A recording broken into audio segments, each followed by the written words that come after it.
Assalamualaikum warahmatullahi wabarakatuh. Sehat semua kan anak Umi.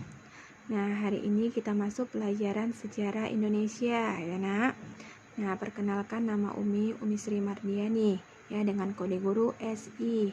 Oke, sebelum kita mulai materi untuk hari ini, ada dua hal yang Umi sampaikan kepada Ananda ya. Yang pertama tentang kehadiran ya nak ya. Nah, kehadiran di sini dilihat dari Ananda mengumpulkan tugas.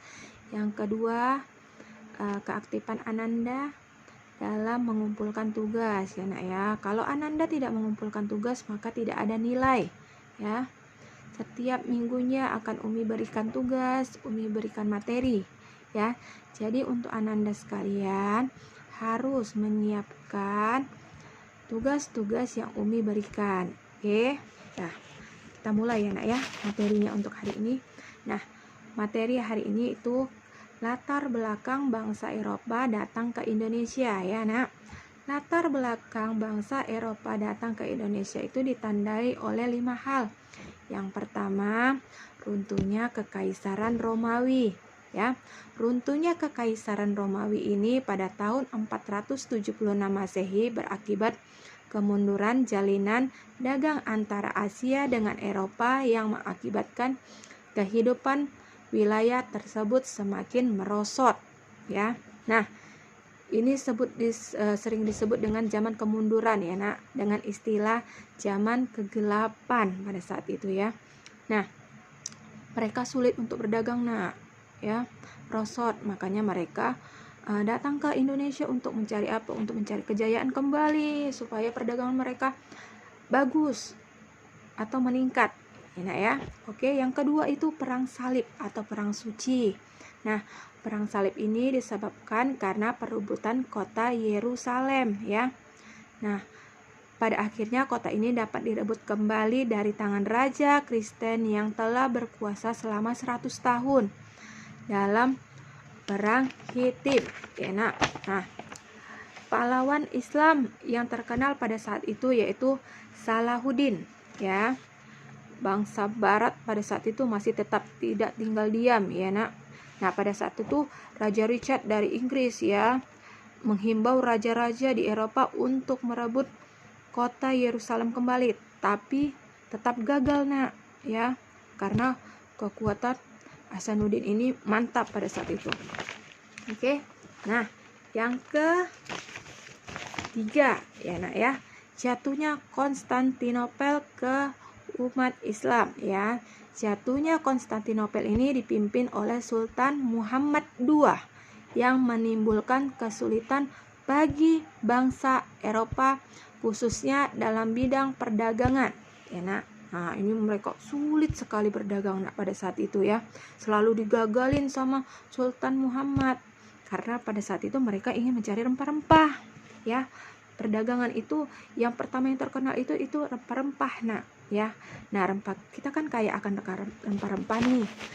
Nah, rempah-rempah apa pada saat itu? Lada, pala. Nah, itulah dia ya nak ya. Tembakau. Nah, pada saat itu itulah yang dijajah mereka nak. Oke. Yang keempat, penjajahan samudra. Nah, bangsa Eropa terkenal dengan kemahirannya dalam pelayaran ya. Nah, mereka ini belayar terus pada saat itu nak ya. Belayar. Ini ingin mencari kejayaan itu dengan cara berlayar. Belayar kemana? Ke Indonesia. Nah, yang kelima, perkembangan ilmu pengetahuan ya. Nah, ini ditandai dengan kemajuan teknologi pada saat itu juga mendorong bangsa barat untuk melakukan penjajahan, pada akhirnya menemukan sebuah kompas ya. Kompas tahu anak-anak kan? Kompas itu apa? Kompas itu penunjuk arah jalan. Nah, pada saat itu itulah yang mereka temukan pada saat penjelajahan. Oke.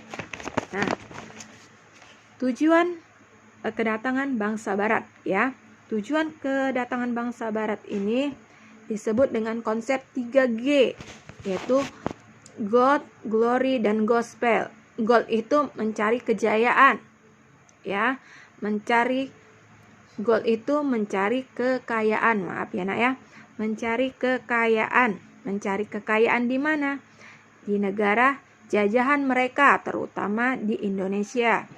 2. Glory, mencari kekuasaan atau kejayaan. Ya, nah orang ini ingin mencari kekuasaan, nah, ya kekuasaan di mana? Di Indonesia, ya kan? Orang ini ingin merebut kekayaan yang ada di Indonesia.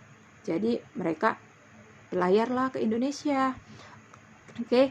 Yang ketiga itu gospel, menyebarkan agama. Ya, menyebarkan agama apa? Agama Nasrani, ya. Pada saat itu. Nah, mereka ingin menyebarkan supaya pesatlah agama Nasrani pada saat itu, ya, Nak. Oke. Nah, faktor-faktor yang menyebabkan Indonesia mudah dijajah, ya. Nah, ini ada 3 faktor. Yang pertama, masyarakat Indonesia yang cenderung ramah dan terbuka terhadap kedatangan orang Barat. Nah, memang kita, Nak, orang Indonesia ini identik dengan ramah tamahnya, ya.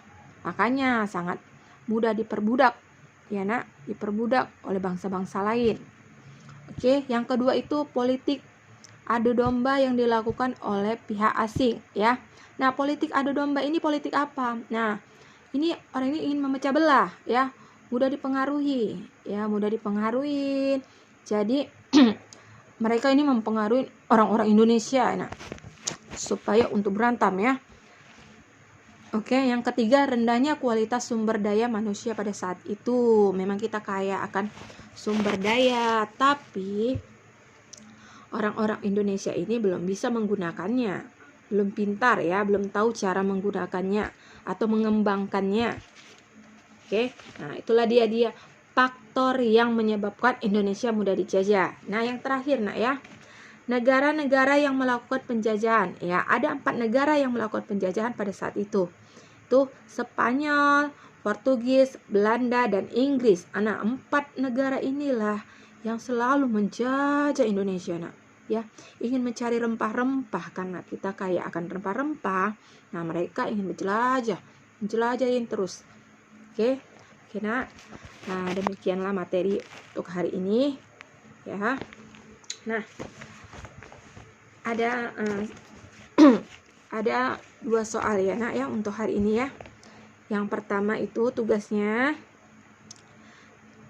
coba Ananda mencari latar belakang dari 4 negara tersebut mengapa melakukan penjajahan di Indonesia. Nah, yang kedua, tuliskan nama-nama pelayar dari 4 negara tersebut. Oke, cukup sekian materi hari ini. Assalamualaikum warahmatullahi wabarakatuh.